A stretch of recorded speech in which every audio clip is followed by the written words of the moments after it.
Well, I respect your ambition. You got to have vision.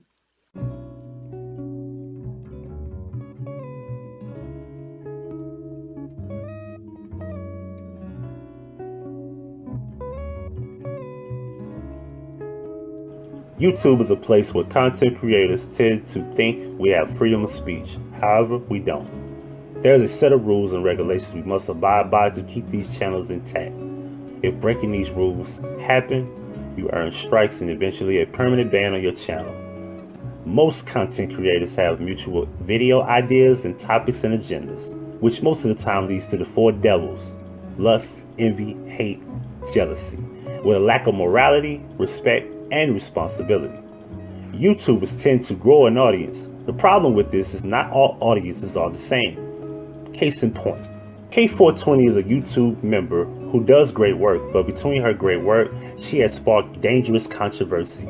That controversy comes from her Kanika Jenkins case research, where she includes many members who are clearly not involved with the case. She mentions a founder of one of the biggest gangs in the world, the Gangster Disciples.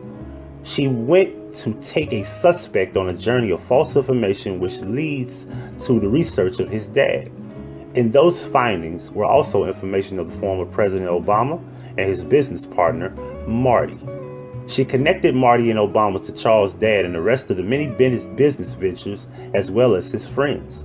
Later, a phone interview, which turned out to not be the real Charles, sparked even more controversy. Prior to this promotion of the interview, I received word that I would be involved with the interview as the troll wants to speak to me. I informed her via comment section on that promotional video to leave me out of it, and I will not be on her channel to discuss anything with anyone. I have never mentioned Charles in my video. I don't know Charles, and I don't know his intentions, but he doesn't know me. So the real Charles would not have any dealings with me at all.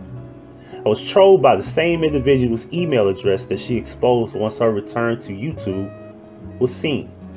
I was aware of the person, but I ignored them. I blocked them.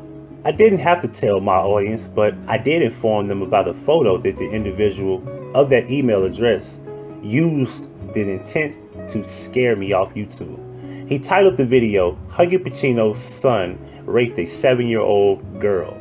Kate, however, took the bait, fake Charles, which could still lead to charges of cyberbullying, slander, cyber harassment, and possible other charges because that video is still out there in the, quote, metadata world. Isn't that right, Kate? The next possible thing could be a lawsuit for such reasons, or they may want to have street justice. And that's where I want you yourself, the viewer, to place yourself in my shoes. How would you feel? Would it bother you? Would you be afraid? Could you possibly be involved in the lawsuits if they occurred? Instead of an apology, I got accused later of making numerous videos. I only went live to show everything toward the end of her live stream where she was being trolled. She later also accused me of setting her up as if I was Charles on the phone with her. In my live feed, it shows that that's far from the truth. Later, after briefly leaving YouTube for hours, the real Charles' Facebook page was harassed by many of her followers for no reason at all. This was only by affiliating his name on her channel. I've been harassed myself by Kate's followers, but I just tend to block them and delete the comments. But if you notice, many people online are not concerned with the truth. This is much more of a drama show that people tend to gravitate to. Most of us aren't drama-oriented YouTubers, which leads to my point.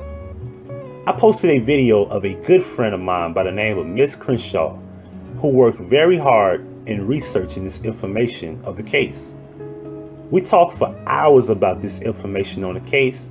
Once done, we both decided to upload one video and do a public Google Hangout to discuss the case and many other issues going on in the world. In between our hangout, Kate on her end went live to talk about that video.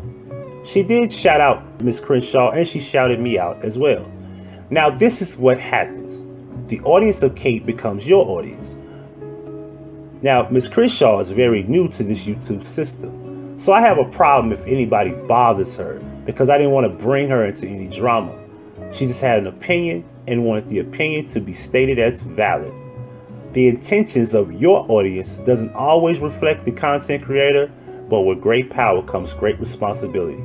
Kate herself also broke the YouTube rule. Didn't even ask to use the video. So now the problem comes. You could possibly open the door for harassment to people you share with your audience. Most of the followers that Kate have no idea that you've done any of this in this PSA. You tend to hide the reality from those who don't know you caused much controversy in the last 4 weeks. In place of these rules and regulations, you have broke them as well.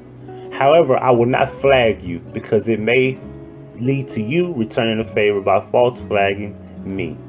I have figured this out about you. Shout out to Planet of the Fakes. But if you would, those of good intentions should not be broadcasted on any of you people's YouTube channels.